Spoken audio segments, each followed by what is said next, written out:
Welcome, everybody. So, good morning, Jai Shri Ram, Jai Shri Krishna, Jai Gurudev. We have here today Swami Jee, our teacher, and we are truly honored to have him here today, willing to give his time to us on this beautiful research that we actually doing. We want to expand this knowledge of Jyotish, and the research is more on mental health and Jyotish. What is mental health through the lens of Jyotish? On that, we want to introduce Swamiji properly. He is he was born in India, and he worked in the as a lawyer actually, and later he became a professional Jyotishi, which that's how we got to know him. He's an Osho follower and truly humble teacher. We are very, very grateful. I can't express how much we truly appreciate you, because although we see you as a teacher, you are like a friend also. So truly grateful for this knowledge that you're going to give to us today.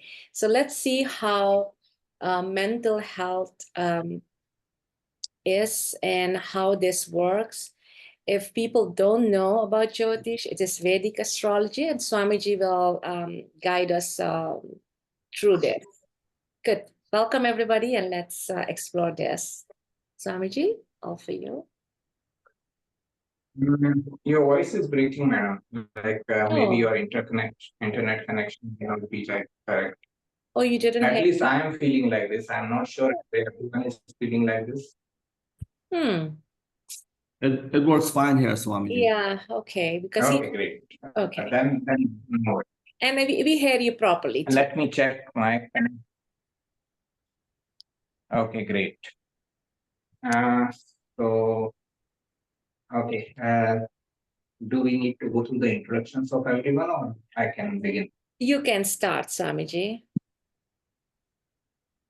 Okay, great. So thank you very much for invitation for this session. Again, this is like third, fourth time we are having a special session. Okay, besides our classes and all, I know you people from 3-4 years now, and it has been, as you said, we are like family now, family and friends and all. So it is like your continuous support, which is always precious for me. Okay. So today we are going to discuss like mental health through Vedic astrology. Okay. Where I will try to explain like what type of planetary placements or what type of dashas or transits can bring like mental health issues to the people, or how they can like proactively prepare for this. Okay. Why it is necessary? If anyone has any primary questions, let's take them once I give the introduction. Then we can start with any primary question if someone has, or then the questions will be towards the end of the session. Okay. So first of all, why it is important to understand like mental health through lens of astrology or by any lens, okay, is because we live in our mind. Okay, we live in our mind, nothing else. We only talk about soul, we talk about like consciousness and all, but majority of us are not even aware where soul is inside our body. We are not even aware where consciousness is. So as we stay in our mind guides us, or we can say that mind directs us or dictates us. Okay, like even in this session we can see that invites are sent to many people, like hundreds of people, but we have only 8 to 9 people so far. So mind of you 8 to 9 people have said that, okay, let's join this session. Other people mind are not saying that, so they are not joining, which is fine. So this is how important mind is. We end up in doing what our mind suggests us to do. So that is why it is very important that mind should be working fine. Our mind should be healthy, it should be working fine, so that we can take right decisions in our life. Okay. A person whose mind is working fine, it is not that he may not have any problem in life. It is just that whenever he has problem, he will keep this optimistic approach and he will come out of the problem. And if a person's mind is not working fine, maybe he may invite some problems in his life. Okay, that can happen with him. So this is what happened, and this is how important is mind for all of us. If I just start with a word play, okay, we use the word peace of mind. Okay, we all have used this phrase called peace of mind. But as Radha Madam said that I'm an Osho follower, Osho disciple, Osho says that there is nothing like peace of mind. Peace can be only of no mind. When mind is not there, then there can be peace. As long as you are in mind, there cannot be a peace. Okay. So if you see, there is a word in Hindi named Aman. Aman means peace. Okay. And there is this word mind, which means man. Mind means man in Hindi. So Aman means a plus man, a plus man, no mind. So peace is always of no mind area. When you reach the no mind zone, the consciousness, then only peace is possible. As long as you are living in mind, peace is not possible. Your mind is bound to think this way or that way. There will be one thought either this way or that way, do this thing or that thing. At least one thought will always be running around in the mind. So it is important that thought should be positive, and we should be focusing on positive thoughts rather than negative thoughts. Thoughts are prelude to any action. We cannot take any action, or we cannot jump into any action all of a sudden. We need to have first thought. We think about something. I thought about being an astrologer, then I became an astrologer. You thought about joining this class, you joined this class. So first the thought comes, and then we start putting action into that area. So this is why it is very important that thoughts should be like positive and in right direction. Then only we can take actions in right direction. Okay. Now let's come to like astrological way of understanding it about our mental health and all, how we can understand through astrological chart or houses of planets, which are important houses, which are important planets. So as we all may be aware that this is like how a normal astrological chart looks like. Okay, there is this diagram of different blocks which are called as houses. First, this house always remains the first house. Second, then we go into like anti-clockwise direction, 5, 6, 7, 8, 9, 10, 11, 12. 12 houses. Okay. So which represent 12 different areas of life. Now for mental health related matters, first of all, first house becomes important. First house is always important. Why? Because it represents your whole physical body, immune system, overall life. Plus, it represents head portion of the body. Okay. First house also represents head portion of the body. Sorry. It's fine. So first house also represents head portion of the body. Okay. Now, if the person has some malefic planets in the first house, or first lord is not in good dignity, or first lord is in fire signs and all, it shows a person can be hot-headed. Okay, person can be hot-headed, means they can easily get frustrated, they can easily get angry and all, so they can be easily triggered. When first house has malefic impact, or first lord is not in like a good position, or if first lord is in like fire signs like Cancer, Leo, Aries, or Sagittarius, then it can be like a very fiery kind of person. Okay, this gives the first initial indication of like someone having an anger issue. Someone can be anger prone. Okay, then main house of your peace of mind or emotional peace is fourth house. When you see someone's fourth house and you see like malefic planets impacting them, what are the malefic planets? Saturn, Rahu, Ketu, and Mars, Sun. They are malefic planets. If malefic planets are impacting fourth house, it shows person may be lacking the peace of mind, maybe lacking the emotional peace.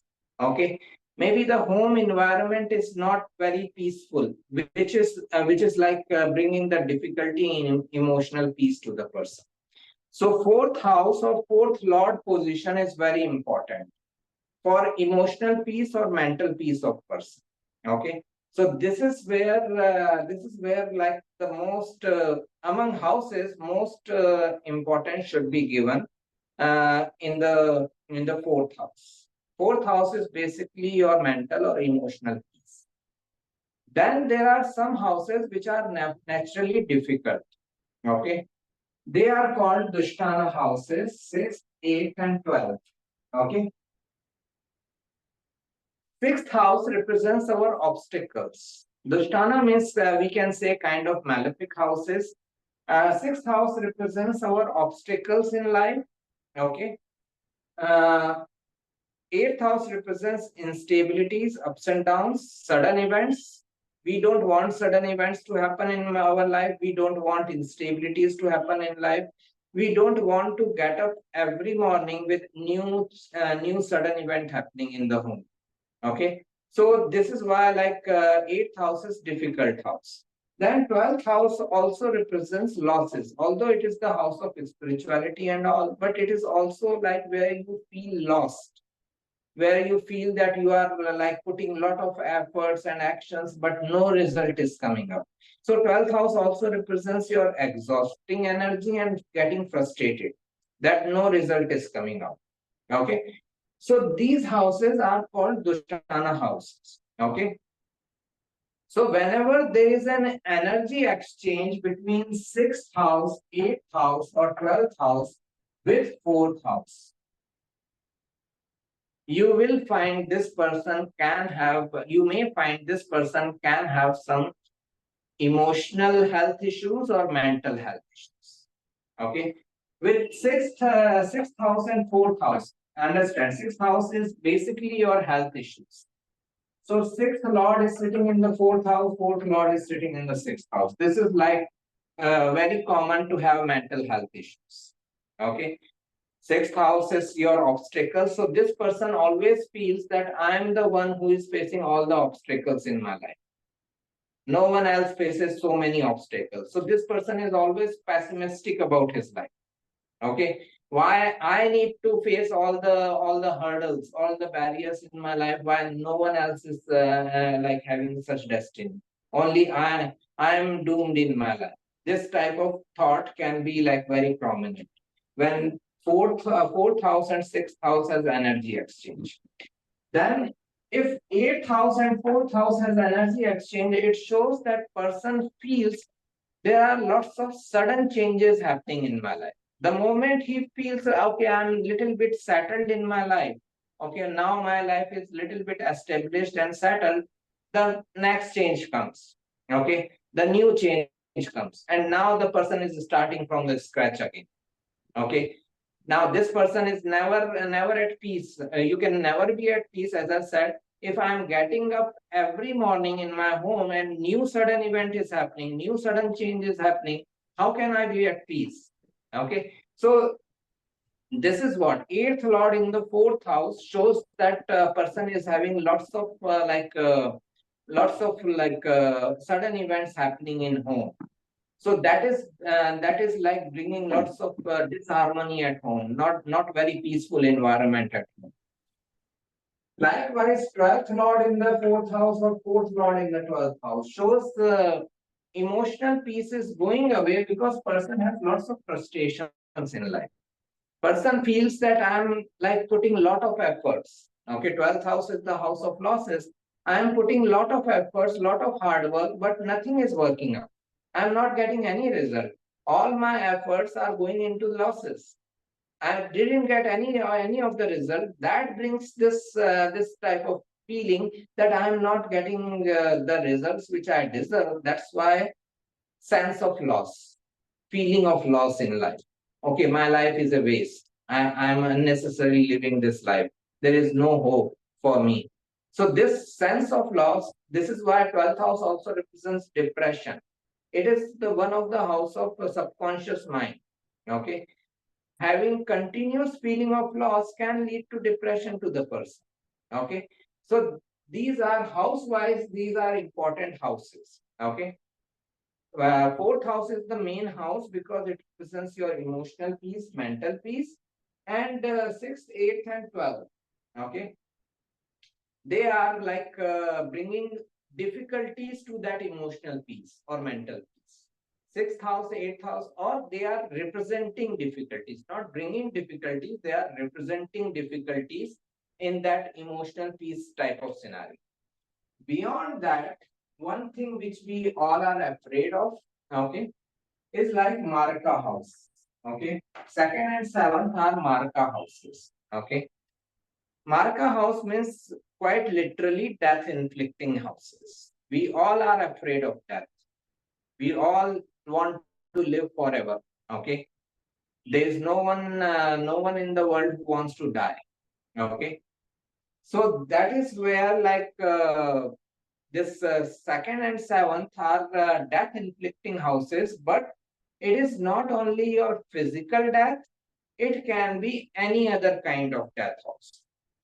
Suppose someone is going through a major surgeries. Okay, suppose someone is having some health issue and doctor had advised him that go for like bypass surgery. This bypass surgery is kind of death and rebirth kind of scenario for him. He doesn't know he will be like coming out successfully from that operation theater or not.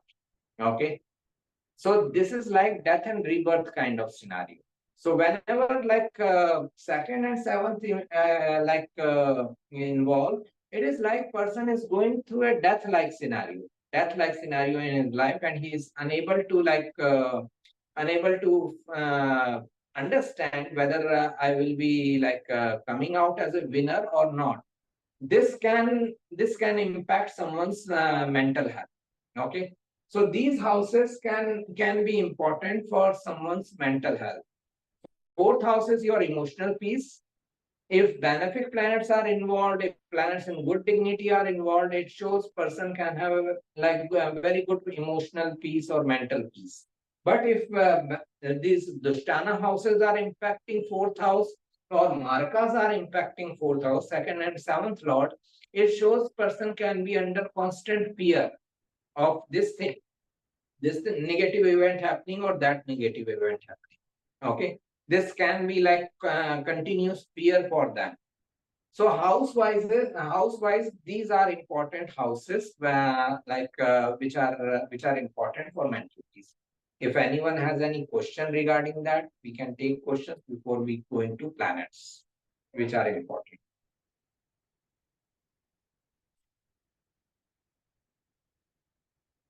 Yeah, Swamiji, the second. Or let me know if I'm like too fast. Sorry, answer. If I'm like too fast, just let me know. I will slow it down. Well, it's abstract knowledge for people that hasn't followed astrology before. But you mentioned second house, fourth house, sixth house, eighth house, 12th house. The relationship between, what about the signs of those? The fourth sign, Cancer, together with the eighth sign, Scorpio, does that have a similar impact? Yeah, we will come to that. We will come to planets also, we will come to signs also, then we will talk about Nakshatras also. Okay, thank you. Okay. Right. So So this is like the houses. Swamiji, just wanted to add to people that it may look like that we're speaking about not such a, 1 second, I don't know what happened there. So yeah, I just wanted to make sure that 1 second. So I just wanted to make sure that Jyotish we use to see what is there and how we can utilize the energy. So it's not about only problems, but because there are problems in the world, that's why we want to use Jyotish. So yeah, go ahead. Just wanted to add that. Yeah. So it is like the whole purpose of this session is that you can be aware that what issues can come up, so that you can take proactive measures. Towards the end of the session, we will also talk about the proactive measures you can take to avoid these health issues, avoid these mental health issues. So first we need to know the problem, and then we will also talk about the resolutions. Okay. So this is like house-wise. House-wise, these are like important houses for mental health issues and all. Now, if we go into planets, okay, and this is like the most important part, planets, because planets, if you just translate this word into Hindi or Sanskrit, planets means graha. Graha means which grasp you. Okay, graha means which grasp you. We use the word grahan. Grahan is what? Eclipse. Sun and moon are eclipsed by Rahu and Ketu. That is Grahan. They eclipse Rahu and Ketu. Likewise, any planet, any graha grasps us in its dasha system. Whenever that planet dasha is there, it will completely grasp your consciousness. So that is why planets are most important, because you may be going through one or the other planet dasha and it is bringing the result, it is grasping your consciousness, and you are feeling that result. Okay. So among planets, most important is moon, because moon represents mind. Okay, most important is moon, because moon represents mind. Okay. Why moon represents mind? Okay, why moon represents mind? Understand like this, that we can see moon because of reflection of sunlight. Otherwise, moon is a dark, barren land. You cannot even see moon if the impact of sun is not there. So moon's existence for us depends on the impact of another planet. That is why all other planets impact moon. Okay, moon cannot impact any other planet. Moon is just receptive. Okay, whichever planet comes into like contact with moon, that planet impacts moon. Likewise, our mind is receptive. Okay, our mind is very receptive. Whatever comes in front of our eyes, we accept it, we receive it. Okay, mind is like a receiver. Then it projects also, but initially it is a receiver. This is why media is so powerful. It can show you one video or one picture whole day, and it can impact your mind. Okay. So this is why moon represents mind. Another way is another reason we can understand is that moon represents your mother also. Moon represents motherhood or mother, and our initial mind is always our mother's mind. Okay. Understand it like this: when a child is growing up, okay, child is like 3-4 years of age, he cannot do much, okay, but he can observe his mother. The way mother behaves, with the way mother reacts, he thinks that this is the way to behave, this is the way to react. Okay, so our initial mind, foundational mind, is always our mother's mind. Then we grow, then we go into school, colleges, then we go into meet different people, we impact their mind, they impact our mind, then things evolve. Then we evolve through the mind, but initial mind is always mother's, foundational mind. As I said, moon is the most important planet when it comes to mental health, because it represents mind. Now, if even a slightest of difficulty with moon, slightest of difficulty means if it is losing the dignity, if it is like enemy sign, if it is debilitated, if it is like impacted by malefic, it is enough. It is enough to bring some sort of restlessness into the mind, frustration into the mind. Okay, like my chart can be the best example in this matter, is that although I have like exalted moon, moon in Taurus, the best position you can get of moon, but a slight Saturn's aspect is there. Okay, Saturn's slightest aspect is there on the 10th house. From the 10th house to the 7th house. So that brings the responsibility or burden kind of feeling to the mind. Saturn has responsibilities, duty or burden. So this person takes up everything as a burden on the mind.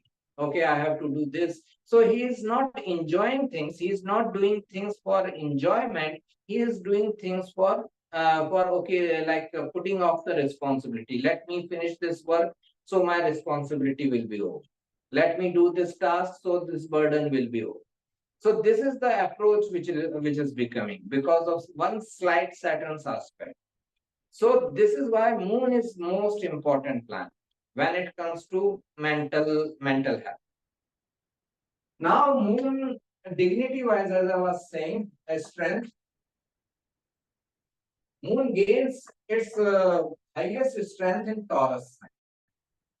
Okay, moon is exalted or at the highest strength in the Taurus at 3 degree 20 minutes. Why? Taurus is the sign of stability. It is earth sign. It shows stability and security. Human mind seeks stability and security. We don't want to be in an unstable situation, right? We don't want to be going through many major changes in life. Okay, so that's why moon finds its best possibility, best strength in the Taurus sign. Okay, it is strongest there because Taurus sign provides all the wealth, luxury, assets to the moon, so that person feels safe and secure within himself. Okay, there is another way of looking at it, is that if suppose if I'm not financially secure, if I'm not doing well in my life financially, will I ever think of serving humanity? Well, I'm not getting 2-time meal. Why should I think about anyone's others' welfare? So this is what happens when moon is in Taurus. This person can attain some sort of financial security in his life. So he starts thinking about what he can do to others. Okay. When he becomes contented, safe within himself, then he thinks about doing well for others. So this is why this position is considered as the best position, moon in Taurus. Then there are some positions which are equally good, like friendly signs. Aries, moon is in friendly sign in Aries, then Leo. It is in own sign in Cancer. Then Sagittarius and Pisces.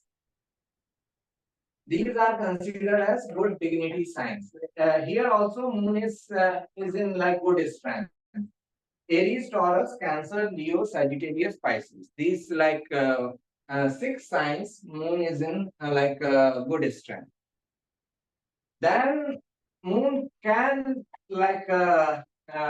lose its strength in Gemini and Virgo sign. Okay, because it is ruled by Mercury. Mercury and moon are not good friends with each other. Gemini and Virgo. Why? Understand it like this. Gemini represents traveling. Gemini represents frequent movement. When moon is there, moon is mind. So mind is frequent traveler. Mind is unable to stay at one place. This person wants to do this also, this also, this also, this also. They may have 10 business plans all together. Okay. And they want to work in all 10 different plans. So this is what happens with Gemini moon person. They can have lots of interests, lots of hobbies, lots of skills, and they can be equally good at all of them, only to confuse them only. Okay, they get confused. Okay, which one to follow? Okay, this is where moon in Gemini is a difficult position. Person is distracted. Here also, I want to do this also, this also, this also. At the end of the day, you have only 24 hours. Okay, you don't have at any point of time in this life, you are not going to have 48 hours in a day. You are only going to have 24 hours. You can focus in one area of life. Okay, so that is what happens with moon in Gemini people. Moon in Virgo is a difficult placement because person can become like too perfectionist kind of. Virgo is the sign of perfection. So person is becoming too perfectionist. Okay, when everything is perfect, then I will take this decision. When everything is perfect, then I will start my business. When everything is perfect, then I will decide about this marriage or relationship.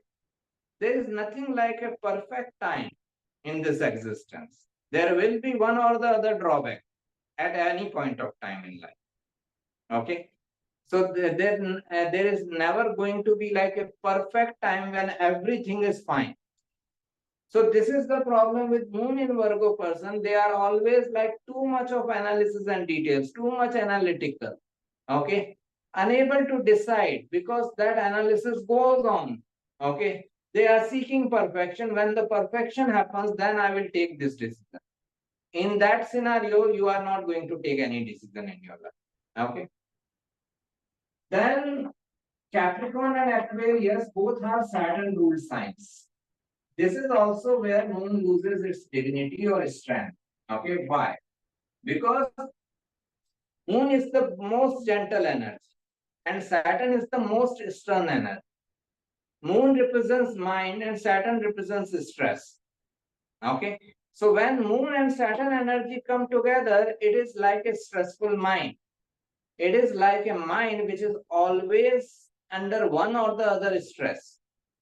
Okay, even if you have a chart where moon Saturn combination is there, moon Saturn conjunction is there, or like I said, in my case, Saturn is aspecting moon. That is enough to spoil the show for the moon. Okay, one simple aspect is enough to spoil the show. Moon Saturn sitting together is like a very stressful mind. Okay, so this is where like moon in Capricorn and Aquarius person can have like lots of stresses. Person may think that whole responsibility is upon him only. Okay, person may get into this type of mindset that everything depends on me. There is no other person to do anything. I have to take up all the responsibility and duty of my life, and I have to do this or I have to do that. So person is always under stress related with his duty and responsibility. Okay. So this is also where moon loses the dignity. And finally, moon is the weakest in Scorpio sign. Okay. Libra is another sign where moon loses the. Okay. Libra is another sign where moon loses the dignity. Why? Moon is mind. Libra is relationship. When we are in relationship, mind has to accommodate and adjust accordingly. It has to accommodate with the partner. It has to accommodate with the demands of the relationship. And mind doesn't want to accommodate. Human mind wants things in their own way. Okay. So this is where like mind feels restless in Libra sign, that I have to accommodate with the person. I have to be flexible with the person. So person may try to be flexible, but inside himself he can be like very like split in a way. Because when you start becoming flexible or accommodating with other person, your independence goes away. Okay, your freedom goes away. So this is what happens with moon in Libra. Finally, moon in Scorpio is like the weakest dignity. Why? The same reason. Scorpio is the sign, eighth sign has the eighth house energy. Eighth house is the house of instability. Scorpio is sign of instability, ups and downs, major changes, transformations. As I said, we don't want many transformations to happen. If a person joins a job, he wants to continue that job for at least 5-10 years. Okay. Then he may think about, okay, looking for another opportunity and all. But if you are told to change your job every next year, okay, every year you are looking for a new job, every year you have to look for another opportunity, how peaceful you can be feeling about. If I am told to like after every 11th month I have to look for another home, okay, another home to relocate. My landlord is telling me after every 11th month that okay, you need to vacate this place and go to another place. So how peaceful I can be? Like I just settled in that house for like last 7-8 months, and now you are telling me to again move. Okay, so I cannot be very peaceful there. So any change is not bringing a lot of peace to the person. Okay, so that's why moon feels debilitated or weakest in Scorpio sign. Okay, this is like the dignity. Another way of looking at it is that we can find peace, or mind can find its peace in the same activity where which is represented by these signs. Okay, like moon in Scorpio. Scorpio is also sign of research. Okay, research of any kind. A person can be research scientist also, person can be an astrologer also. Okay, person can be researching about space also, person can be researching about human body anatomy also. So if this person with moon in Scorpio devotes himself to research oriented work, he will find his peace of mind. That research oriented work will bring a lot of peace to the person. This person can research for whole day. Okay, he may not even ask for food, he may research for the whole day. Okay, likewise moon in Gemini person. Okay, Gemini is sign of business. So when this person gets into any kind of business and communication related activities, he finds his peace. If he is able to like interact with the people, communicate with the people, share his knowledge, share his skills with the people, he will find his peace. Moon in Virgo person, this person gets into any analytical nature of work, like let's say stock market, lots of analysis is going on in a stock market, lots of data, lots of details. If this person goes into any analytical nature of work, then his mind will find its peace. So wherever moon is placed in your chart, if you involve yourself into the activities related with that house or that sign, you will find you will find your peace of mind there. Okay, so this is why moon is so important and moon's dignity is so important. As I said, towards the end of the session, we will also discuss how if a person has a difficult moon position, how they can evolve, how can they can utilize that difficult moon position also. Okay, we will discuss that also. Any question related with moon? We will discuss another planet, Mercury, which is important here. So just like just a second, let me add one more thing. Just like moon's sign positions are important. If moon is conjunct with or aspected by any of the malefic planets like Rahu, Ketu, Saturn, and Mars, Sun, then also it is considered as a difficult energy. Okay, it is considered as a difficult energy because Moon Rahu conjunction can bring this obsessive compulsive disorder, OCD, because Moon is emotions and Rahu is obsession. So both together is like obsessive emotion, emotional extremes, either this way or that way, either too happy or too sad. Okay, they need to learn how to balance their mindset or emotions. Moon Ketu is like a person who is detached from emotions, who may feel that who may be like insensitive, who may feel that no one cared for my emotions.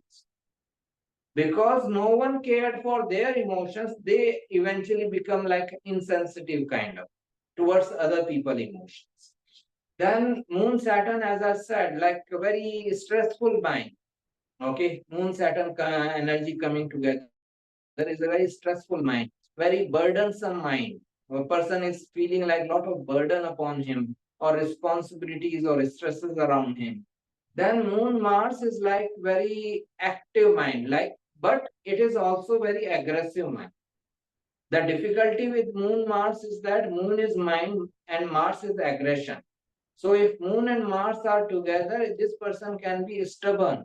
This person can be adamant that okay, this is the way I think, then this is the way things should go, and that's it. Okay, this person is not flexible, not accommodative with the other person. And Moon Sun is like sun's fire burns off the moon. That means a person, his emotions are burned. Okay, when Moon and Sun come together, very close degree wise. Yes, Radhaji, you were asking something. No, I didn't ask. I just wanted to say it is pretty clear to me that what you're explaining. I hope everybody else understands it. But I like how you explaining people how to utilize the energy. So that is very important. So it's good to know where your moon is sitting. Just wanted to say that. Right. Yeah. Right. So, like just to add to what Radhaji said, like suppose someone has like moon in 8th house Scorpio, Aries ascendant person, moon is in the 8th house Scorpio. Theoretically, it is like the worst placement you can get of. But it also shows that person, if he goes into any research oriented activity, he will prosper a lot. This person can be an excellent surgeon because 8th house is surgeries. Moon is nourishing and taking care of people. So this person can nourish and take care of people in their surgeries or in their sudden events and all. So this person can be a very good surgeon. So we just need to do activities related with the house where a house or sign where moon is placed. Yeah, Meera madam. So if a person has moon in Scorpio and they do the activities, will their mental health be okay or will it still be down? As long as they are involved in that activity, they will be feeling peaceful. Okay. If they get involved with other things, like suppose I have this moon in 8th house Scorpio. Okay. As long as I'm dealing with research oriented matters, occult mysticism, any kind of research, I can be very peaceful. The moment I start thinking about relationship matter, other areas of life, I can be like again restless because those areas of life I may not be able to handle in that with that positive. Okay. Okay. So it's like a counterbalance. Right. Okay. Okay. Right. So another planet which is important is Mercury. for mental health. Why? Because Mercury represents our intellect and most importantly, our decision making skills. Okay. If we go into mythological story of Pushya Nakshatra, we will come to know that Mercury is moon's child. Moon's son is Mercury. Although not the legitimate one, Moon was not legitimate father of Mercury. Okay, but still Moon is the father and Mercury is the child. Understand it like this: Moon is mind, Mercury is the thought. Your mind, child, is your thought. Mind brings the thought. Okay, as I said, everything starts with the thought. So your mind generates the thoughts. Thoughts and mind are same thing in a way. Okay, so this is why another planet which is important here is Mercury. As I said, it represents your decision making skills. How bad or how good decisions you make in your life. That is seen from your Mercury. How wise or unwise decisions you are taking in your life. That is seen from your Mercury. Okay. I can be in any situation. Like I always give the best example. Like if people here have followed Amitabh Bachchan's life, okay. In 1990s, there was a time when he was like bankrupt, almost bankrupt. He didn't declare himself as a bankrupt, but he was almost bankrupt kind of person. But he didn't do anything stupid against like self-destructing. Okay, he didn't try to commit suicide or anything like that. He was under the loan, under the debts of crores of rupees and all, and there was there was no hope for him to come out of that type of scenario. Okay, and in 1990s, but the person didn't take any stupid decisions. Person didn't take any stupid pathway to self-destruct. He again worked on himself, his career. He again rose, and not only he paid off his debts, he again became a legend. Okay, so this shows that, and there are many examples where people little bit in their career and they commit suicide. Okay, what does it show? That Moon and Mercury are not working fine. Moon is mind and Mercury is your decision making skill. They are not working fine. That's why a person is taking such a decision of committing suicide or self-harming or self-destroying themselves and all. So that is what Mercury represents. Mercury's strength shows how wise decisions you can take, how much wise decisions you take in life. So Mercury, as we talk about Moon, Mercury is the strongest in Virgo. Virgo is the sign of analysis and details. When Mercury is in Virgo, it shows that person can be analyzing a lot and going into a lot of details before taking any proper action. He will not take any action due to some trigger point. That okay, this person triggered me, so I am going to do this. Nothing like that. This person will wait for right time, right situation to take right decisions. Before that, he can be analyzing his decisions a lot. Whether I should take this decision or I should not take this decision. Okay. That is why Mercury is exalted in Virgo. It is also in good dignity in Gemini, which is its own sign. It is also in good dignity in Libra and Taurus. Okay. And in Saturnine signs. Okay. Like Capricorn and Aquarius. These signs, it is in good dignity. So we can say if the person has Mercury in these signs, then fine, we can rely on this person's decision making skills. Okay.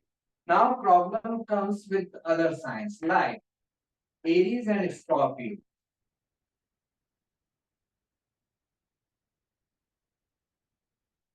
They both are ruled by Mars. Okay, if person has Mercury in Aries, person has Mercury in Scorpio, they both are ruled by Mars. Mars represents quick actions. Okay, quick actions, and Mercury is your decision making. So here it becomes like a case that person is taking very quick decision. Okay, now it can be very harmful if I am not thinking much before taking any decision, it can backfire, or it can harm me. So this is where like Mercury in Aries and Scorpio can be like a difficult energy for taking wise decisions. What this person needs to do is like learn patience. Okay, Mars is quick, Aries is quick, Scorpio is quick, sudden. So this person needs to learn patience in this life, perseverance in this life. Wait for some time.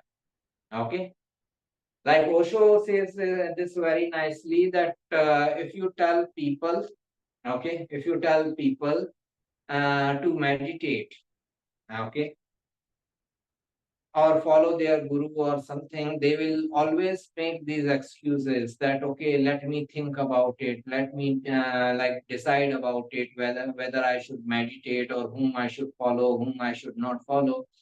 But when anger comes and this person starts fighting with someone, at that time they never say that let me think whether to fight or not. Let me think whether to curse at this person or not. For every negative activity, you want to do it right now. For every positive activity, you want to postpone. This only shows your priorities in life. What you actually want to do, what you don't want to. Okay. So this person with Mercury in Aries, Scorpio needs to learn patience in life. Okay. So that is what how they can handle this energy better. Then Mercury is also losing the dignity. Mercury is also losing the dignity in Cancer sign. Okay. Cancer is the sign of emotions. Okay. So when Mercury is in Cancer, this person is taking his decision due to emotions. Understand? Like best example I can give is like suppose I have this position of Mercury in Cancer. What will happen? One person will come. One of my friend will come. He will cry in front of me that he needs some money. Okay, and he will cry loud, and because of my emotions involved with this friend of mine, I say okay fine, I'm giving you 100,000 rupees. Okay fine. After that this person never shows his face. 6 months go away. After 6 months this person will again come. He will again cry in front of me, and I will be again giving him 100,000. So this is what happens with Mercury in Cancer kind of person. People can take advantage of them emotionally. Okay, their decisions are based on emotions rather than practicality of life. Their decisions are based on like emotions rather than rationalization. Okay, so what they need to learn in this life is to be little practical, little realistic, little bit rational before taking any decision in life. Okay. Then there is another sign like Sagittarius, where Mercury feels frustrated because Mercury is like not a very serious planet. Mercury is Prince Charming in astrology or mythology. Okay, in the kingdom setup, you can understand Mercury as Prince. And Sagittarius is sign of Guru. The name word, the Sagittarius is coming from the word sage. A prince has nothing to do with sage. Okay. A prince wants to go out and play with his friends. But this sage is calling him that learn your lessons. this is the frustration between Mercury and Sagittarius. Okay.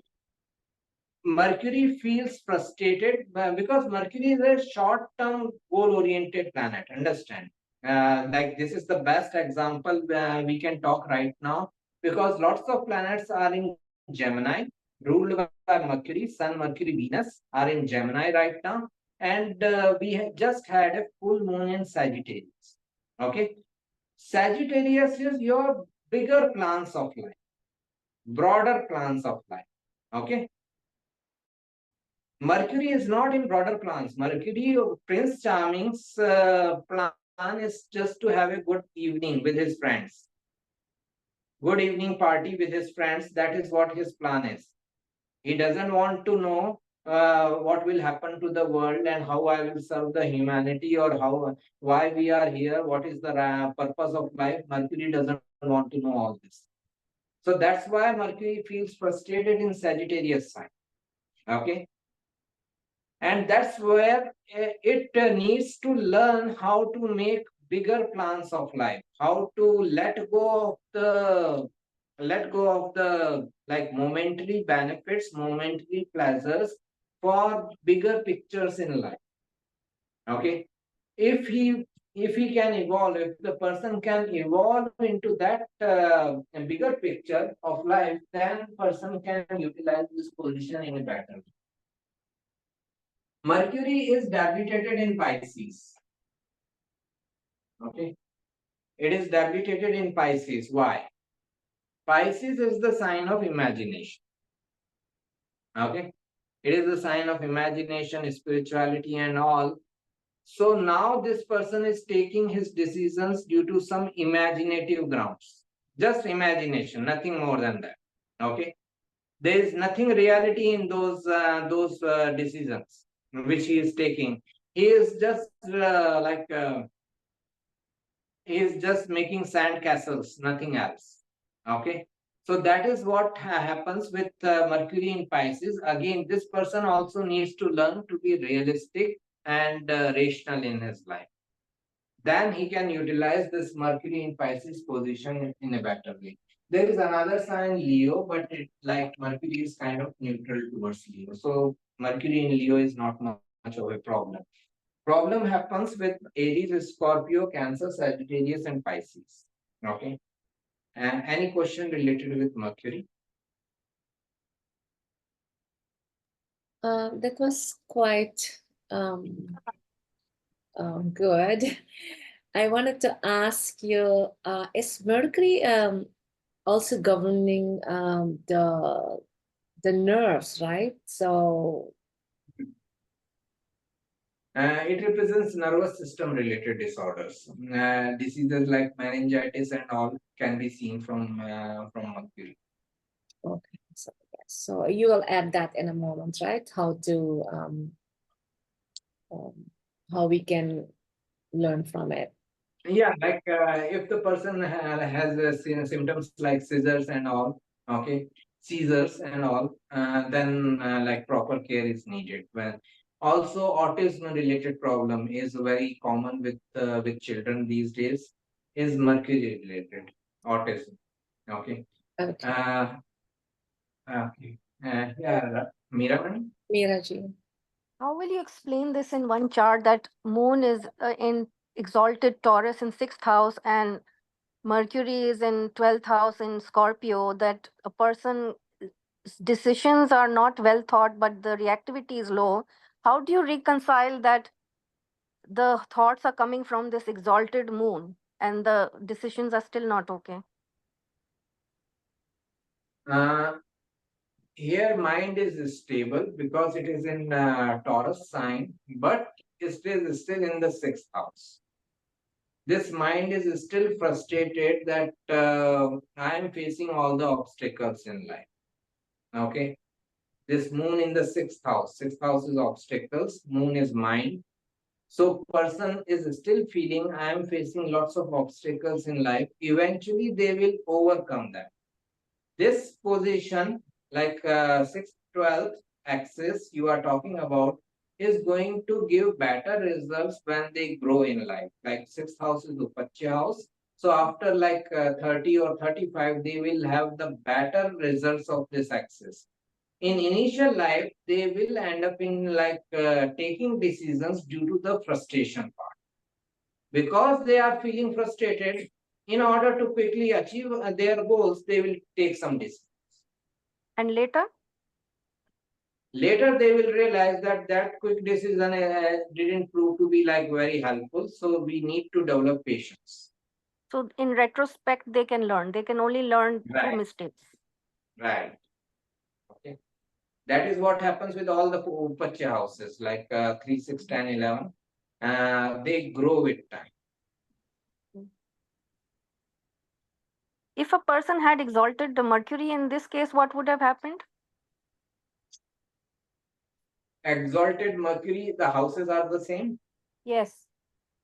Okay. Exalted Mercury in the like let's say in the 12th house, and then moon is in Pisces. Okay. Again, it shows that in initial life, person is very imaginative in his mind. Okay. Okay. Person is very imaginative, making plans and all, but as Mercury is exalted, person may not be acting on those plans. Okay. He's like daydreaming kind of thing. He's daydreaming, but like when it comes to like execution, taking the decision, Mercury is exalted. Mercury is telling, okay, this doesn't look like a good plan. This is like daydreaming kind of. So basically, you're saying that a good position of Mercury protects your decisions, and a good position of Moon protects how you react. Right. Okay. Yeah, we can say so. Thank you. Yeah, let's finish. Yeah, thank you so much, Miraji. That makes things so much clear. Swamiji, we have so many more questions, so let's finish it up, and then we ask the question, and then we want to hear how to utilize the energy and Right. to come to more peaceful mind. Yes. Right. Coming to planets again, Mercury with nodes, Rahu and Ketu can bring troubles. Rahu represents obsession again, so it is like a very communicative person. It can be sometimes Rahu Mercury and Ketu Mercury kind of situation where person can speak a lot of lies. Okay, because Rahu and Ketu represent illusion and Mercury is communication. With Ketu Mercury, person can also be headless about their communication. They don't know what to speak where. Okay, so that can also be the case. Saturn Mercury is the placement where like person can have this autism kind of problem. Okay, understand? Mercury is your intellect, Saturn is slow movement. So slow improvement of your intellect, that is autism. Okay, so Saturn Mercury energy exchange is always seen when it comes to like this like autism kind of issue. Mercury Mars is like very aggressive communicator. Mercury and Mars. Okay, another malefic. Mercury and Mars can be very aggressive communicator. Person who is just shouting, yelling at people and all, always angry. This is what is seen from Mercury Mars. It can also be the case with Mercury's Sun. Okay, because Sun is fire and Mercury is communication, fiery way of communication. Okay, so that is where like Mercury under the impact of these malefics can bring these type of difficult energies. Okay. Wow, it's beautiful. I mean, it makes things clear. Okay.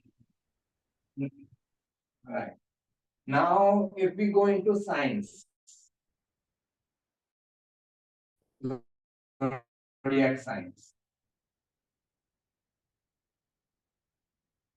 which can impact someone's mental. Okay. Cancer, normal fourth sign, so normal fourth house energy. Cancer is the sign of your emotions, emotional peace.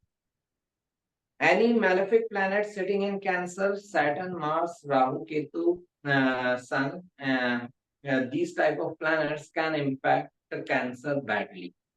Person's emotional peace badly. Okay. Cancer is the sign of emotions, so malefic impact should not be there. Okay. Otherwise, person can be like feeling emotionally restless, frustrated. This type of feeling, no one understands me emotionally, no one understands my emotions and all, no one cares for me. Okay. This type of feeling can be very prominent with cancer sign if it is impacted by malefics. Then Scorpio is the sign of instability, ups and downs, as we discussed. Okay. So Scorpio, anyways, okay, Scorpio in itself is enough to bring the instability. You need not to have like malefic planets impacting Scorpio. If you have malefic planet impacting Scorpio, it is further deteriorating. It is further troublesome. If malefic planets are sitting in Scorpio, it is further troublesome. But Scorpio in itself is a trouble. Scorpio represents instability on its own. Okay. So Scorpio sign, wherever it falls in your chart, Scorpio, you can have lots of instability in that area of life.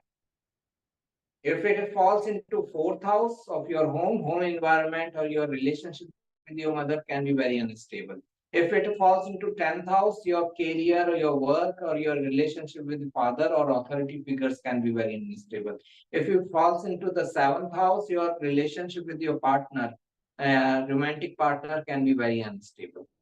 So instability is given with Scorpio. Okay. So that is why Scorpio is like a difficult energy. Another sign which can become like important here is Virgo. For the same reason as we discussed with Mercury in Virgo, this person, like if a person has too many planets in Virgo sign, okay, especially Moon in Virgo, okay, they are too perfectionist. They are just like too perfectionist about anything in their life. Okay, so that is where like Virgo sign can bring a lot of difficulties to the person, or not to the person himself, people around him. Okay, like if I just bring an example, like I had a client who had Moon Mercury in Virgo. Okay, now just imagine the scenario. He is taking consultation from me, and for an event he is asking, okay, give me the time range. Okay, I gave the time range, 6 months time. Now tell me within these 6 months, which month it is more possible. Okay, now make it precise, 1 month. Okay, the Virgo, perfectionist.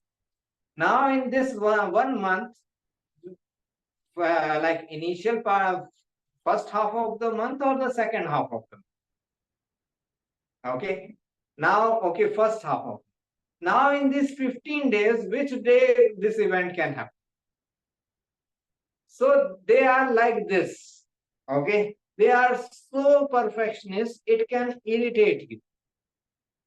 Okay, so that is what happens with like Moon Mercury, Moon in Virgo person or Mercury in Virgo person. This is where they are looking for perfection everywhere. Obviously, there is nothing like perfection in this world as we understand.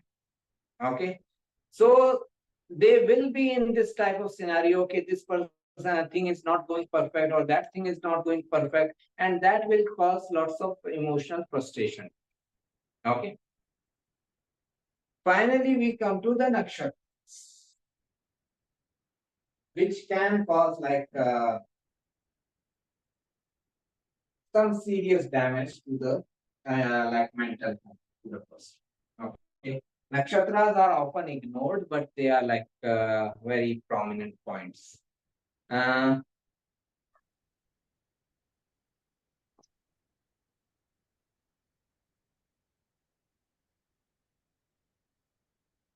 Swamiji, we didn't. Oh, yeah. Yep. Sorry. No, I thought we didn't hear you, but I think you were calculating Yeah, something. I was just thinking of if I can add asteroids also, if any asteroid can be added. So let's start with the nakshatras. So understand, first is every nakshatras, there are 27 plus nakshatra, actually 28, but 27 are considered. 28th nakshatra is not considered, that is Abhijit. So 27 nakshatras are given some castes, okay, like Brahmin caste, Shudra caste, warrior caste, or Vaishya caste, or businessman and all. There are 4 nakshatras which are outcast, okay, which are not given any caste. These nakshatras are Bharani, Ashlesha,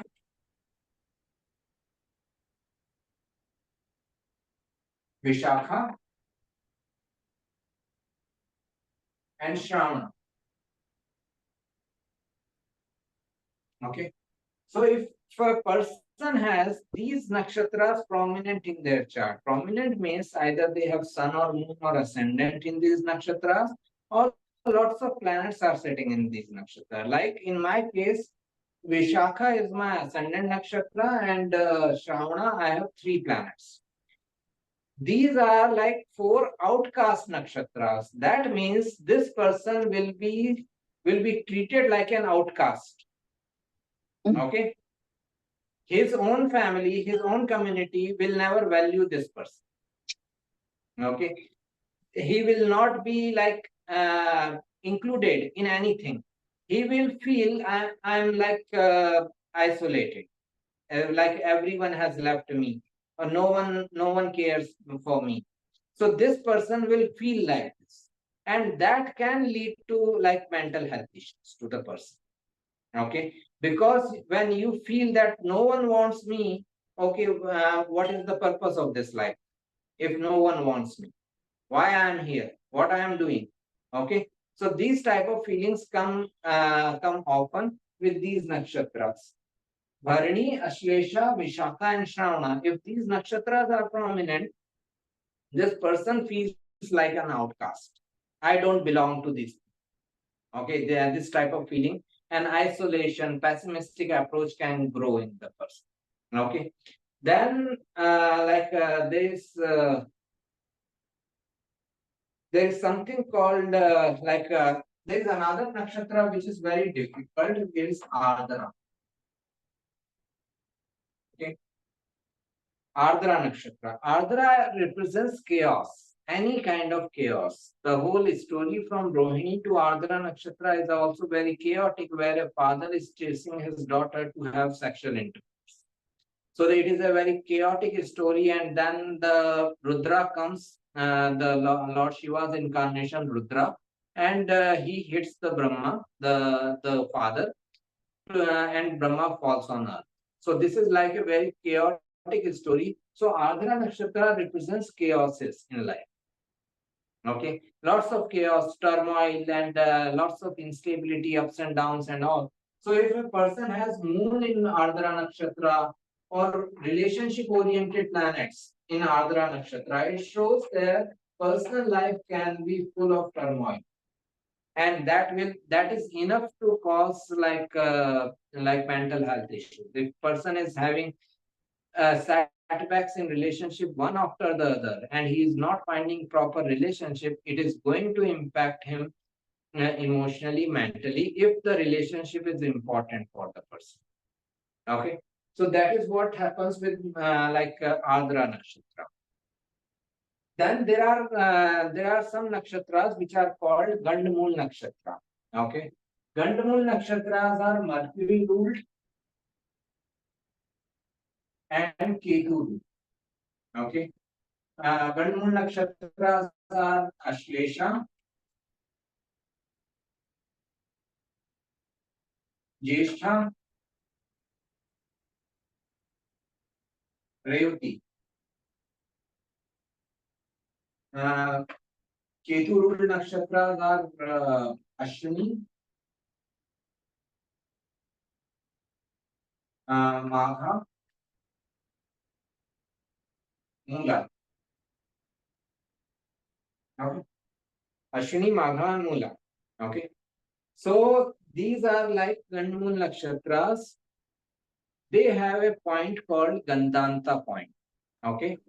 Last three degrees of Mercury Nakshatras, last 3 degrees, and first 3 degrees of Ketu's Nakshatra are called as Gandanta point. Gandanta point means drowning point. Okay, understand it like this. All these nakshatras, Ashlesha, Jyeshtha, and Revati, are coming into water signs. Water signs: Cancer, Scorpio, Pisces. Last 3 degrees of water signs means deepest water. Okay.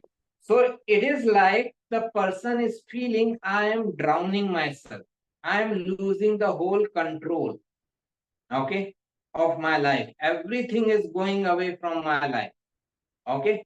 So this is where the events like suicide or suicide attempts can happen. Okay. When the person feels that whatever I worked for in my life is going away. There is nothing left in my life. Okay. So why I'm living this life? So this is like Gandanta point. The drowning point can bring like mental health issues. Last 3 degrees of Ashlesha, Jyeshtha, and Revati. First 3 degrees of Ketu Nakshatras, that is like this Ashwini, Magha, and Mula. They are in fire signs. Okay. So it is like person is the energy is drowning in the last 3 degrees of water signs, and then it is growing up. It is going up. To make Fire sign quality is, just a second, let me complete, then I will. So fire sign qualities are like aggression, or it is like ambition or ego. So a person with planet in fire sign in first 3 degrees in Ashwini, Magha, or Mula, they can also contemplate about suicide, but only when they feel their ambitions are going away. Whatever they worked for in their life is not, they are unable to achieve. A person who lived his whole life for fame and recognition, and towards the end of his life, he feels that that recognition is going away, that fame is going away, that public image is breaking. In that scenario, this person can contemplate suicide. Okay. So these points, like Gandanta points of Gandamul Nakshatra, last 3 degrees of these nakshatras, Ashlesha, Jyeshtha, and Revati, and first 3 degrees of Ashwini, Magha, and Mula, can bring scenarios where person can contemplate suicide or suicide attempts. Okay. Especially if moon is present there, again, moon or Mercury, because moon is mind, Mercury is your decision making skill. Okay.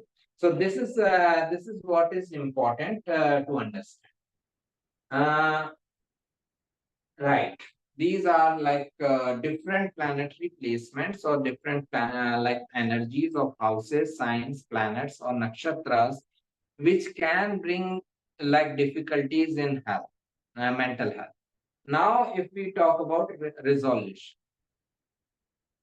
medication and meditation has the same root. Okay. Medication is for your physical body. Meditation is for your mental body. Okay. So if anyone has any mental health issue, they should either go towards meditation or they should either go towards yoga. Okay. If you are an introvert person, if you think you are an introvert person, then go towards meditation. If you feel you are an extrovert person, then go towards yoga. Okay. Meditation is more helpful for introverts and yoga is more helpful for extroverts. Okay. Meditation is when we started the session, I said that there is no peace of mind peace is only of no mind. Meditation and yoga helps you in reaching that state of peace of no mind. They take you away from your mind. Mind is what? Conditioning. Okay, understand? This can be confusing what I am saying, peace of no mind, and you may be feeling how to reach the state of no mind. Mind is nothing but your conditionings given by the society. This is right, this is wrong, this is good, this is bad, this is moral, this is immoral. This should happen, this should not happen. Okay, this is how society works. So society creates mind like this, giving you the boundaries and the limitations. When you break these boundaries and limitations, you reach the state of no mind. Because existentially, anything can happen. Existentially, there is nothing like good or bad. There is nothing like moral or immoral. There is nothing like right or wrong. It all depends on the situation. Okay, like we are having this class right now. There can be lots of people who may be like planning for pilgrimage somewhere in the world, and there may be lots of people who are planning for committing a crime somewhere. Existence is allowing both of them. Existence only says as you wish. Okay, existence doesn't have its own free will. It just if you say you want to commit a crime as you wish, and if X person says I want to stop this person from committing crime as you wish. So existence allows everything. For existence, nothing is right, nothing is wrong. For existence, anything can happen. Anything can happen in this world. So when you become receptive of this fact, then you have come out of your conditioned mind, then you have reached the state of no mind, then you are at peace with anything that is happening. Okay. In one of preaching, Osho was asked, you often say that life is perfect. What do you mean by that? Osho says that I mean exactly that only. Life is perfect, but I understand from where this question is coming because you have some criteria for perfection. You feel that if this thing is there in my life, then only my life is perfect. If X, Y, Z person is in my life, then only my life can be perfect. I have no such criteria. For me, life is perfect as is.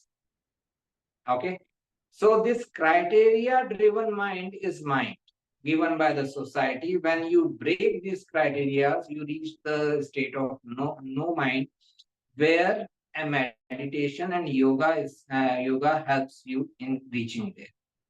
So if you are an introvert person, go towards meditation. If you are an extrovert person, go towards yoga. This is where you can find your peace of no mind, and you can come out of your mental health issues. Any kind of spiritual pursuits or practices. Okay, if you follow spirituality, if you follow any other spiritual pursuit or practices which brings some sort of peace to you, some sort of optimism to you, go for it. Okay, do it continuously. That can also help you in your mental health issues. Best thing, if you have a guru in your life, if you have a teacher or a master or a guru, then surrender to your guru. Then leave everything on your guru. Just leave as is. Whatever he says is correct. If you can live in this type of scenario, that you just surrender. Whatever your guru says, I am going to do that. That's it. Okay. Then also you may come out of your mental health issues. Okay, because all the worries go away. Once you have surrendered yourself to your guru, the guru will take all your worries. You don't have any worry now. Now guru will take care of. So just devote yourself completely. This is another way of dealing with it. So devotion, surrender can help you in coming out of your mental health issues and other activities as we discussed. Wherever your planets are placed, involve yourself into activities related with that house or that sign. That will bring like some sort of peace to you. Any question? Thank you so much, Swamiji. So if there are any questions, just raise your hand and unmute yourself, one person at a time, and then we can ask the question. Thank you so much, Swamiji. So You're who's the first, since we have actually less time? Otherwise, I will ask for Ian. You have questions? Anybody questions? Yeah. Thank you, Swamiji. It was a very comprehensive overview, and I thank you for that because it's very clear with science, and the question was also so if the 8 houses involved, that is, it acts like Scorpio, isn't that correct? Or Scorpio acts like the 8th house is similar, right? Right. Right. So if someone has many planets, not the moon, but Mercury and other planets in Scorpio, would that have an effect as well as like the 8th house?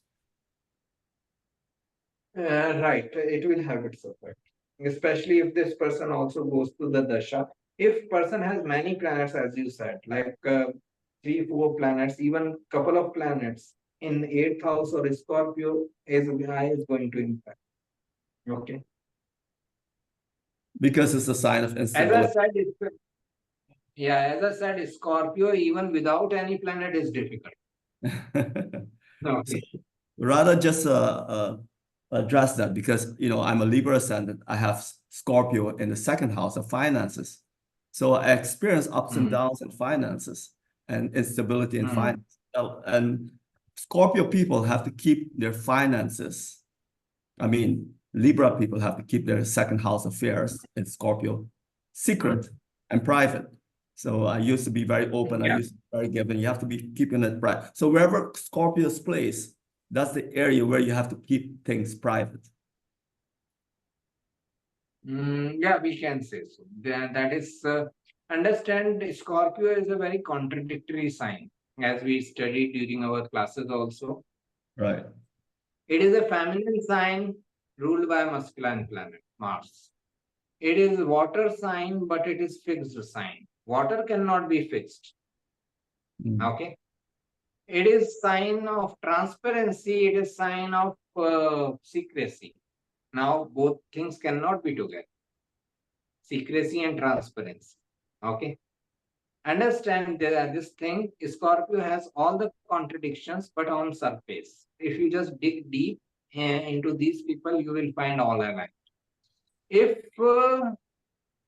they meet, like I am a Scorpio ascendant person, if I am meeting you for the first few times, you will never come to know anything about it. Okay. I may not even share my correct name with you. Okay. So I can be so secretive in that scenario. But if I start trusting you, then I can be completely transparent with you. Okay. Then you will know everything about it. Could you say that Scorpio people are very talented in secret service areas? Could be good detective. Yeah, they can be good detectives. They can keep secrets. Okay. You have to see. They can bring in. Go ahead. Sorry.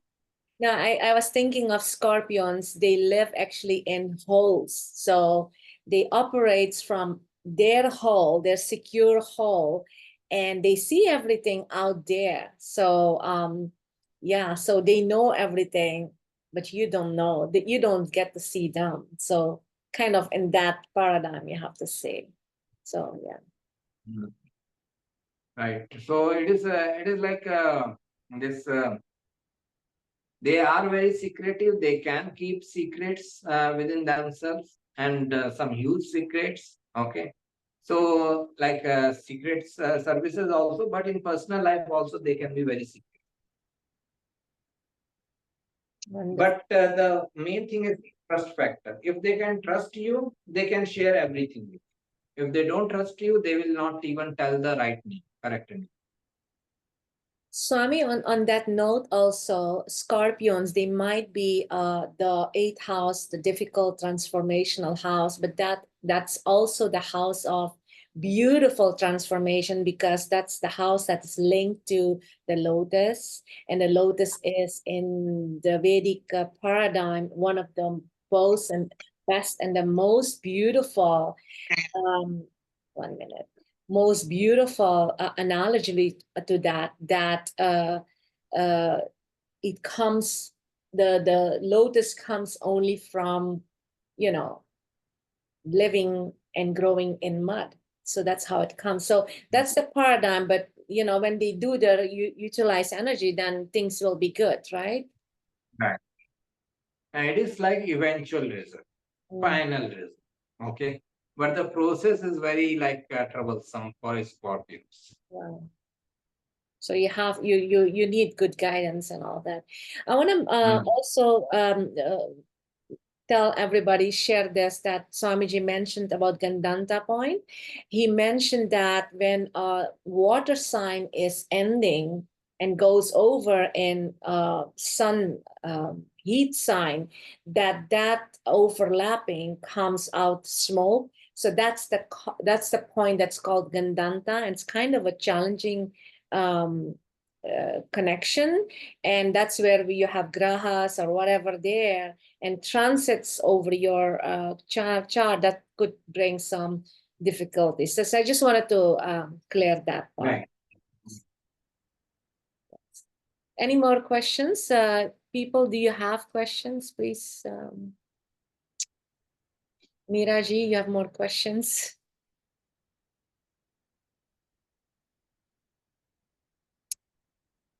Hello. Hello. Yeah, who is this? Hi, how are you? This is Disha. Siri. Shirisha is there, Shirisha. Siriji, yes, please go ahead. Yeah. Sir, thank you so much for the detailed explanation. You're welcome. One basic question though. So you said in Scorpio, any malfix in Scorpio the mental tendency will be a bit different, right? So, for example, if we take Mars, it is his own sign, and Saturn, there is Anuradha Nakshatra in Scorpio. So how does the mind behave when Saturn is there? And Ketu is an exalted position for Scorpio. Rahu, yeah, I agree, because Rahu is debilitated there. And coming to Sun, Sun is in friendly sign. So can you just elaborate a little more on that? How does Saturn in Anuradha, Ketu, Sun behave in that position? Understand first thing, basic, Scorpio itself is transformation. It is major change. Okay. Now, whichever planet is coming has to face the major changes. Okay. Understand it like this. I am living in this home, this room, and it is electrocuted. Means it has electric current going on. If I enter into this room, I will be getting shocks. No matter who I am, I will be getting some shocks, right?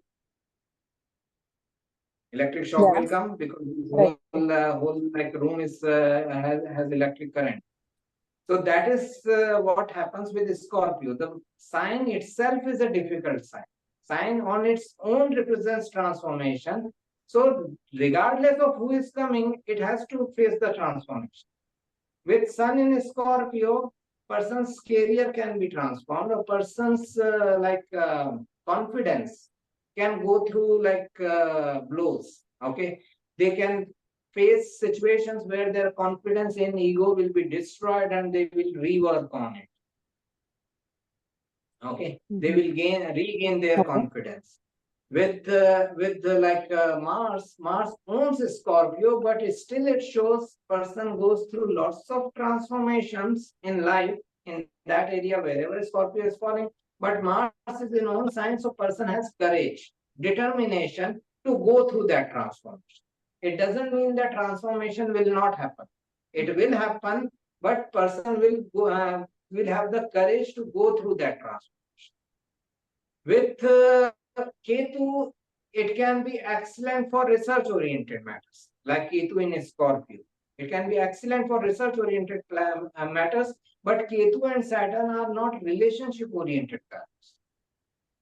Okay, so when if Scorpio is falling into any relationship-oriented houses, like Ketu in Scorpio in the 7th house, so 7th house related matters will still have instability, and Ketu will still separate from the part, either mentally or physically. Okay, Saturn there, Saturn in Scorpio is like most difficult planet in most difficult placement. Okay, most difficult planet Saturn in most difficult sign is Scorpio. Saturn in Scorpio. It is like heavily difficult energy. Saturn in Scorpio.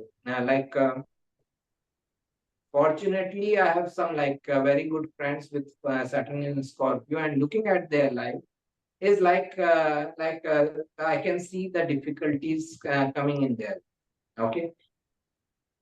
So what happens? Understand what is the problem with Saturn in Scorpio. Saturn is your biggest responsibility or duty in the life. Okay. And Scorpio is the major transformation. They both represent fear. Saturn also represents fear. Scorpio also represents fear. So although their duty and responsibility in the life is to go through some major transformation, but they fear that major transformation. They somehow try to sustain the status quo. Somehow. So that I should not be have to go through this major transformation in life. Okay. So they fear a lot about any transformation happening in their life. That is their biggest fear. But that is also their responsibility in the life, duty in the life to go through that transformation. Okay. Okay. So if you see the Scorpio traits or Scorpio results are happening, coming in life, just that the planet impact is also added up. With Saturn in Scorpio, it is heavily difficult. With Ketu in Scorpio, in research-oriented matters, it can be fine. But in relationship matters, with Saturn and Ketu in Scorpio, difficult. Mars can give you determination. Sun can give break the ego, and person can rebuild his confidence. Okay. Okay. Yeah, got it, sir. Thank you. Thank you so much. Yeah. Beautiful. So basically, Swamiji, Jyotish has a lot to do also with karmic issues from many, many lives. So if you want to have a better and more advanced and refined life, then we have to basically check our astrological Kundalini or Kundli, our chart, and align with that, because no horoscope is bad. We have to align with it. And for instance, moon in Scorpio, even though it's debilitated, it's not bad.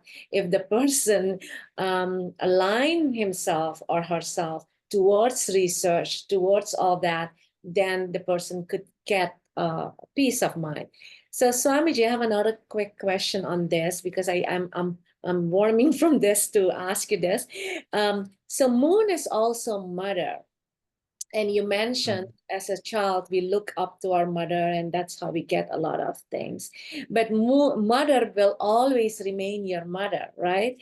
So in life, since Jyotish has a lot to do with karma, service, actions, and thinking, and thought and doing. So would you say, this is what I come to a conclusion, also one of the conclusions, that the serving to your mother also is an action, an energy that leads to a beautiful mind. It's not only mother, but mother-like figures or something like that.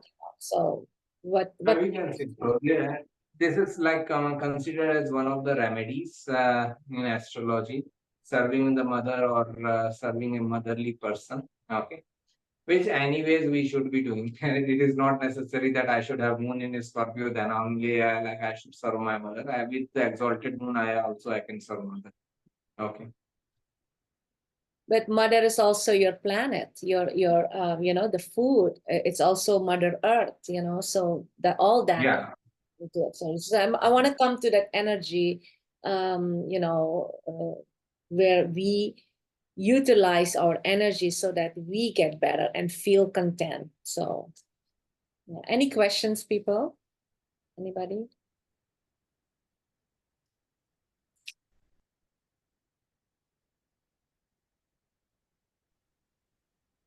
Right. Yes. ENG? So Swamiji, I just wanted to understand it properly. Anything in your chart is there for a reason, whether it's a strong chart or a weak chart, it's there for a karmic reason for you to evolve from. Is that correct? Right. So when a person has, moon in the 8th house or any weak significations, there's some lessons to be learned there. Isn't that correct? So how do they go Right. about learning these lessons besides meditation? Is there anything else they can do, to progress the chart? Like if they have some mental weakness that's shown in the chart, how do you solve it? How, besides meditation? I mean, are there any other things that they can do to solve it? Right. So understand one thing. Understand it like this. If a person, first take this example. If a person who is like a very good sprinter, who is a very, very good athlete and all, and he's winning all the competitions. Okay, he's regularly winning all the competition. There is not much scope for improvement for him, right? Anyway, he's winning all the competition. So understand this person as exalted moon or exalted planet. With another sprinter in the same race, he is coming 3rd place, 4th place, or 5th place. That means there is a room of improvement. Right? Right. So understand this person as like a weak dignity planet in your chart. Having weak dignity planet actually shows there is a possibility of improvement. You can improve on the qualities of that planet. Okay, whichever that planet is there. Every planet has some higher qualities, every planet has some lower qualities. Mars represents destruction also, violence also. Mars represents protection also. So if a person has a weak Mars, rather than destroying things, he should think about protecting things. He should think about developing things. Okay. Person should take his energy more towards the protection of the things rather than destruction of the things. If moon is in Scorpio for someone, rather than emotionally hurting others, they should be thinking about emotionally caring others. It is not necessary that if a person doesn't get good childhood from his parents, he should also start treating others badly. The best example is like Charlie Chaplin. Okay, he grew up in such poverty. Father was absent, mother was in asylum. Utter poverty and such timeless humor, such timeless creativity. So he transformed his pain into art. Okay, into such art that now 100 years have passed, we are still watching his movies, we are still having a good laugh. such timeless humor. Mm-hmm. Okay, so this is the ability not only available with Charlie Chaplin, it is available with all of us. Okay, so but we tend to like blame others for our life, that this person did this thing to me, or my father did that thing to me, or my mother didn't do this thing to me, that's why I'm like this. Okay, fine, they did whatever they wanted to do. Now what you want to do in your life? Do you also want to become like them, or you want to grow and evolve? That choice is still in your hands.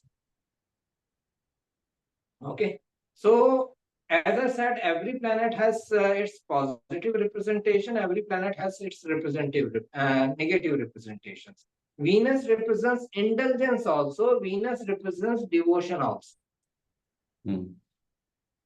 Where you want to, whether you want to indulge or you want to like devote yourself, that is your choice. That is where our free will is.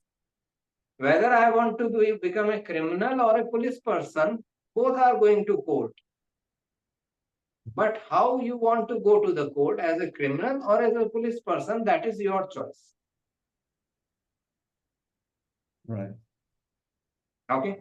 So whenever like a person has any position, not only like a planet with the debilitated or planet with the enemy sign and all, even if you have exalted planets, you should always look for the higher representation of that planet. That is the whole purpose of studying astrology, that you know your choices. If I have like fire signs prominent, like best example, if I have fire signs prominent in my chart, doesn't mean that I should keep on yelling and shouting at people. Mhm. Okay, fire signs have other qualities also. If I am yelling and shouting at people, then I am focusing at lower significations of those fire signs. Same Leo is controlling other people also, same Leo is empowering other people also. Leo is the sign of controlling other people also, which almost every politician is doing, is controlling his people. And Leo is also sign of empowering people, which very few people are. Okay, so where you want to utilize your energy, in controlling or empowering, that is your free.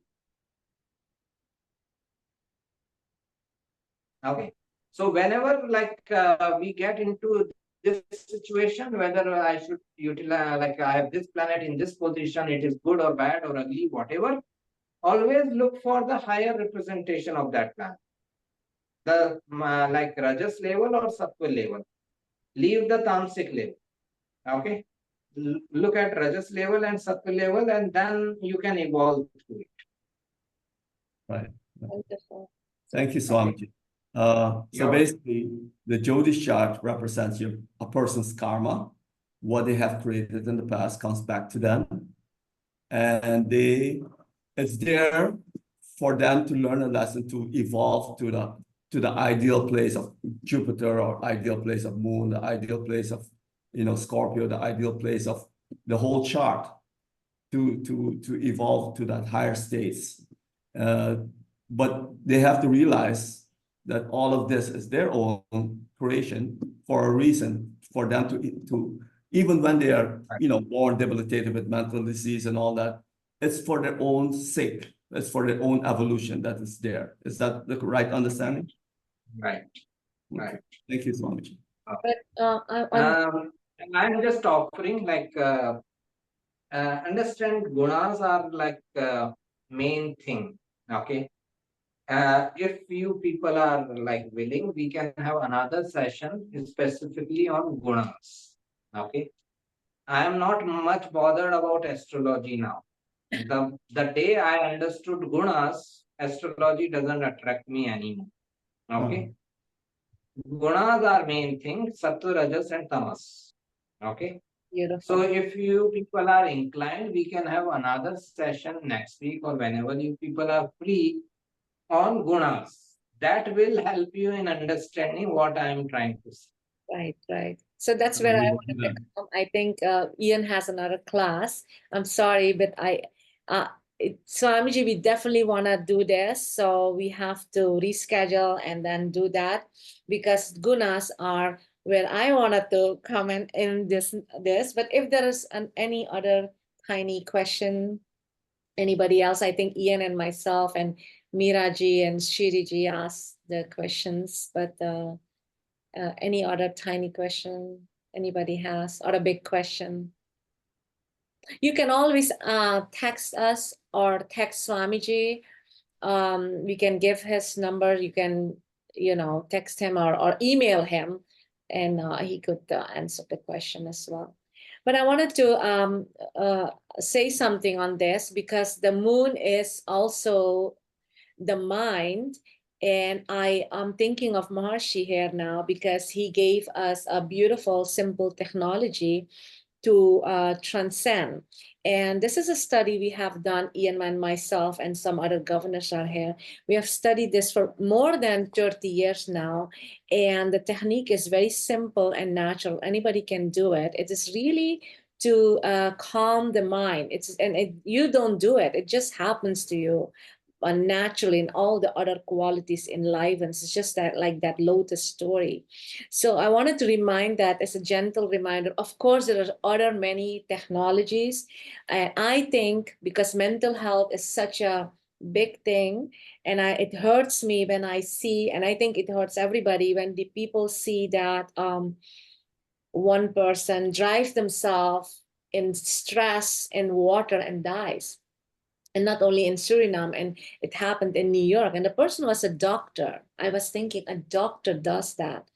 I mean, everything is going for the person, and the person does this. So you question then why people do that. So I want to know that from not the medical perspective, but I want to know this from the astrological perspective. But then comes yoga, and Ayurveda, because we want to explore all that, because all that are interlinked, because ultimately all this doesn't matter, because it matters how we align to a higher power. And then I think of Marshi again with the guna aspect, as Swamiji mentioned. The technology of transcending is given in the Gita, Nistrey Gunyo Bhavatu, where Krishna mentions to Arjuna that you have to go beyond gunas. There are 3 gunas, you have to go beyond. And only when you practice regularly, your mind gets established. And then only you develop that quality of yoga sthakuru karmani, because we have to live life in such a way that is in connection with natural law, which is the whole thing is built off out of that. And saying that being said, is ultimately we're not doing anything. Everything is done through us. And I think Swamiji can elaborate that later or in another session, because we have less time. But we're really happy to you, Swamiji, that you have given us such an elaboration on the nakshatras, the dignity of the planets, and the houses, and how people can grow towards a betterment of the life. So we are very humble. Thank you so much. If you all have more questions, Thanks please. for the. Yes. Thank you so much. If you Thank you, have Swami. For anything inviting. to say, Swami, Thank you can say, because I said quite much. Thank you. Right. As I said, like what I feel now at this stage, that where I am, that gunas are more important. So if people are willing to learn about gunas, we can have another session whenever you people are free, and then we can have much more useful discussion. Beautiful. We Okay. should definitely do that. I'm open for it. Imro, I see your microphone is open. Do you want to say something? I just wanted to thank Swamiji again. A great lecture, great insights into Jyotish and into life. Wonderful. Thank you so much.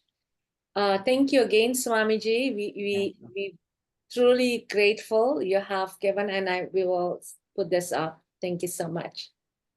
And we will announce the next meeting on Gunas with Swamiji.